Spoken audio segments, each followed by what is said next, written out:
What's up, you guys? Welcome to today's video. So we're going to be talking about one of my favorite topics when discussing prison reform, and that is death row.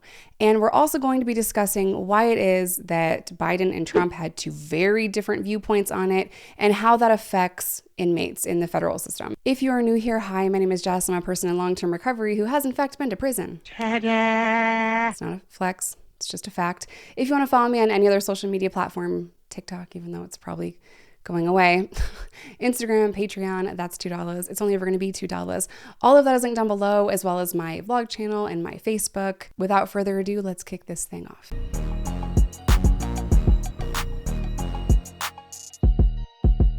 Obviously, it's kind of stupid to talk about politics, right? You can't avoid it when you volunteer in prison reform and you care about it. You know, like it's just something that is unavoidable in the prison reform space. So I just would like to start with that. I would also like to start with, I have a bachelor's degree in correctional program support services, and I basically studied prison after I got out of prison, which is, yeah. Anyway, all of that to say, this is what I do. I talk about prison and all of the things, and sometimes presidents affect that deeply. There were 40 federal inmates on death row, but we call it X row. That has something to do with the psychological things that happen to you when you're told day in and day out that you're on death row.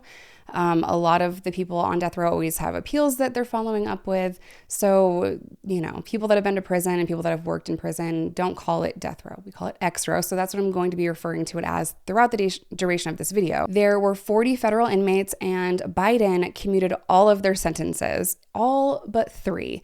So that means that all but 3 are going to be serving life in prison without the possibility of parole. It means the government will not kill those people.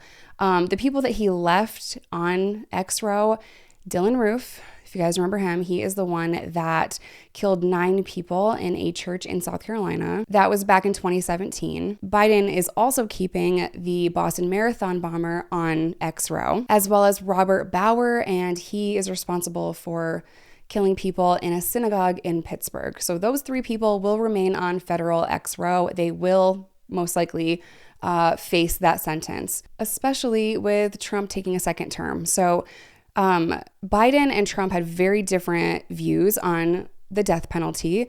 Biden has always kind of been against it, or as long as I can remember him talking about it. And Trump is like, yeah, express lane.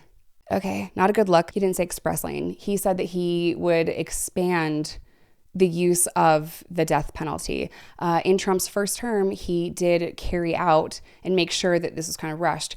13 inmates that were on X row, he made sure that they faced that sentence and they were put to death by lethal injection at the very end of his first term.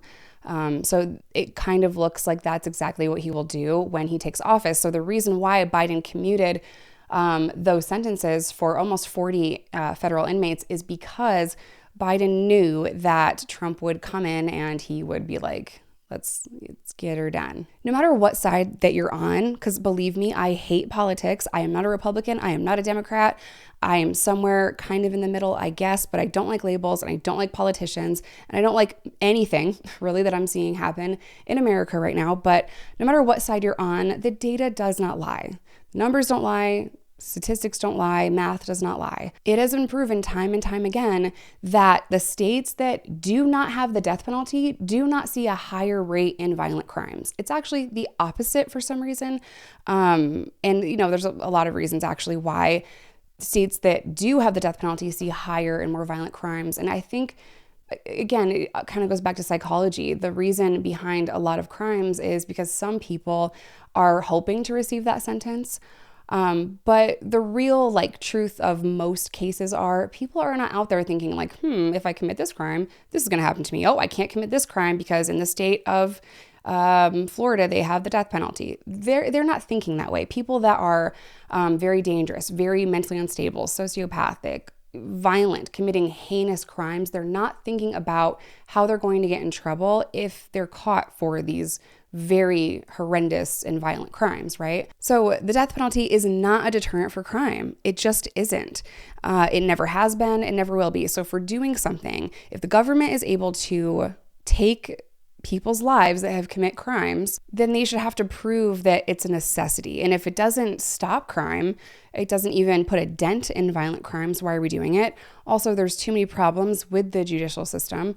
And even if we take an innocent person's life one time, that is one too many. I can't help but to think about Marcellus Williams, who just last year, I thought for sure that the governor was going to let him off of death row. There was so much evidence. Innocence Project was on it. He was going viral. And I'm like, oh, this is fine. He's going to make it and he's going to get off death row. And I had a lot of hope surrounding that case, all to wake up the next day to see that they had in fact put him to death. And it's just wild to me. So if it's not a deterrent for crime and we sometimes kill someone that was innocent, why do we have the death penalty? It's also extremely expensive to house someone on X row and then ultimately carry out that sentence. It's way more expensive for the taxpayer. People on X row require special conditions that not every inmate gets. They're usually not in general population. A lot of the times they're 23-1, even though there have been facilities that have kind of shifted with that. But yeah, they require special housing and special care, and then all of the things required to put someone to death and then bury them. It is way more expensive to the taxpayer. Wade Wilson was sentenced to death, right? And, people tend to think that there is some justice in that, like eye for an eye, and it does bring the family some sense of closure, I would imagine. But the way that I look at it is that he got off easy. His sentence now is about 20 years. 15 to 20 years is the average time that an inmate is on X row, and they're on X row filing appeals and things like that, which is their right per the Constitution. And yeah, 15 to 20 years. Not 40, 50 years, a natural life term in prison. No, he gets off easy because he gets off in 15 years. He'll be put to death. That's the end of his torture. And I don't know if you guys have ever listened to anything I've ever said about prison, but it is kind of not great. So yeah, he'll be isolated and alone on X row and then put to death in maybe 15 years. Depending where everyone's political and moral compass leads them in 15 years. I guess we'll just have to see. So I do want to note here, just to kind of circle back to Trump, before 2020, there had only been 3 federal executions in 60 years. At the federal level, in 60 years, there was only 3 executions. And in the final, weeks of Trump's last term, he put 13 people to death. That is just unheard of, So I'm guessing that that's why Biden pushed to commute their sentences. He also pardoned a record number of people, including his son. So people are mad about that. But I would pardon my kid and you would too. So I don't even want to hear it. Because that's what Trump did in his last term, I'm assuming he's going to try to do something similar in this term. And it just kind of makes me uneasy, And something good that Trump did was sign the First Step Act, which helped get people out on compassionate release. And I thought that was super positive. And then he killed 13 people at the end of his term. So I don't know. I don't have a lot of faith or hope in any politician ever.